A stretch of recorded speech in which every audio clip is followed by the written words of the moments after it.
যে ছবি দেখতে পাচ্ছেন সেই ছবি শিক্ষক দিবসের। একদিকে যখন আরজিকর কাণ্ড নিয়ে গোটা দেশ জুড়ে চলছে প্রতিবাদ আন্দোলন, স্লোগান উই ওয়ান্ট জাস্টিস কণ্ঠস্বর শোনা যাচ্ছে, তখন এই ছবি উঠে আসছে একটি শিক্ষা প্রতিষ্ঠানের তরফে।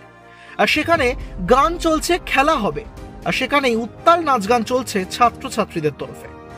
খুব স্বাভাবিকভাবে এই ভিডিও সমাজ মাধ্যমে ভাইরাল হয়েছে এবং এই ভিডিওকে সামনে রেখেই অনেকেই প্রশ্ন তুলছেন, যখন দেশ জুড়ে আরজিকর কাণ্ড নিয়ে নীরবতা পালন করা হচ্ছে, আন্দোলনের ডাক দেওয়া হচ্ছে, আন্দোলন চলছে, ঠিক সেই মুহূর্তে বিচার চাওয়ার সময় এই ধরনের ছবি কি কাম্য? হয়তো নয়।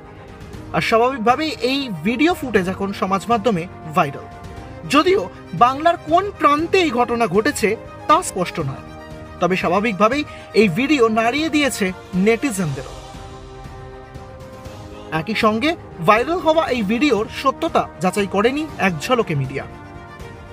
ব্যুরো রিপোর্ট, এক ঝলকে মিডিয়া।